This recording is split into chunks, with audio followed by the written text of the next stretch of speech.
Kaugnay ng pahayag ni Pangulong Aquino sa FOI Bill, makakapanayam natin si Attorney Nepomuceno Malaluan, ang lead convener ng Right to Know Right Now Coalition. Magandang tanghali po, Attorney Malaluan, si Rafi T. Malulan. Si Rafi T. po ito at live po kayo sa Balitang Hali. Magandang tanghali, Rafi. Medyo napakahina nung dating ng boses po. Sige po, susubukan po namin lakasan dito sa studio. Pero ano po yung naging reaksyon nyo dun sa pahayag ng Pangulo na hindi naman daw nyo po hinaharang yung FOI bill? Well, masasabi natin na may pagbabago naman dito.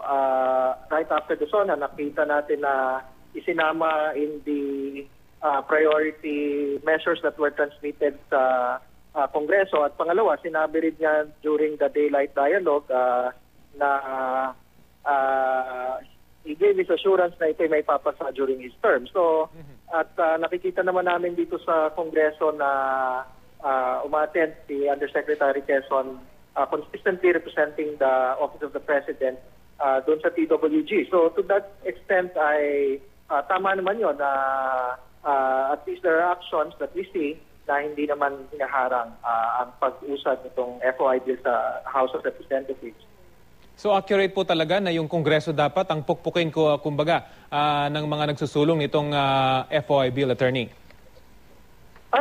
Hindi dapat pukpukin yung Kongreso, pero hindi sa tingin natin ay marami pa rin ang mga aksyon yung executive na maaari pa niyang gawin to really express unequivocally yung kanyang suporta dito sa FOI bill. Alam naman natin na pagka mayroong mga panukala na talagang sinusuportahan ang Malacanang ay maraming mga pamamaraan, kagaya halimbawa ng certification to the necessity of immediate enactment o yung mas popular na kung tawagin ay certified as urgent. Pangalawa, yung pagpapakilo sa mga ahensya. At alam naman natin na yung political coalition, including the parties that are part of the coalition, ay namomobilize din yan. So, hindi sa tingin natin na bagamat nandun yung support at hindi pinipigilan, marami pang mga aksyon na maaaring gawin ang Panguluhan para talagang may tulak itong panukalang Freedom of Information Bill.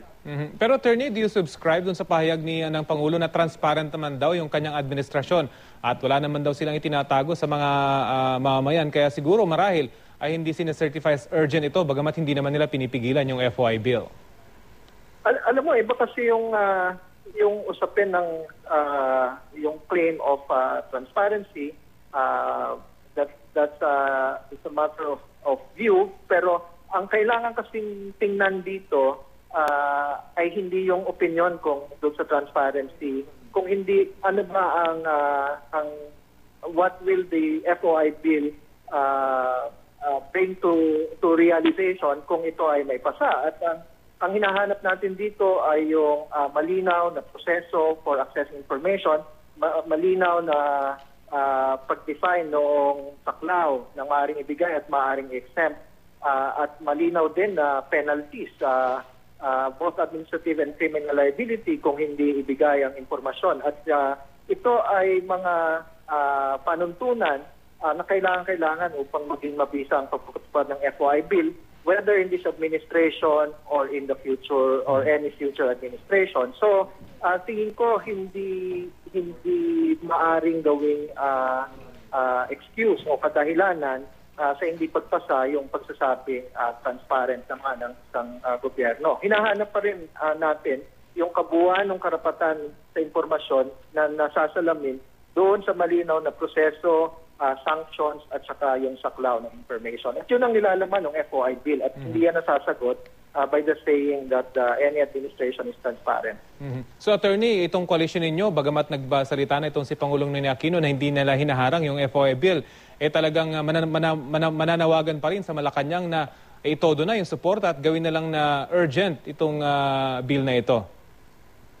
Because the matter of urgency is not only based on yung sinasabi niya na may emergency situation. Sa totoo lang naman, madami na tayong nakitang mga panukalang batas na sinertify sa urgent, kagaya ng SINTAC, for example, or RH bill. Yung RH bill, nagtagal din niyang nabimbing sa Korte Suprema, for example, in its implementation. At hindi rin dyan nakita na urgent na kailangan decide the following day. So, kailangan hindi lamang, as I mentioned, yung certification of urgency ay nagbibigay din ng mensahe sa Kongreso na talagang pursigido, desidido at kinikilala na importanteng batas ito noong administrasyon ni Pangulong Aquino. At bukod doon ay yung time doon dito sa oras, sa kakulangan ng oras. Sapagkat malapit ng election fever is here, at kahit naman sinasabi nila doon sa Bangsamoro Bill, for example, yung sinusuportahan nila, ay time is of the essence. At ganoon din dito sa FOI Bill.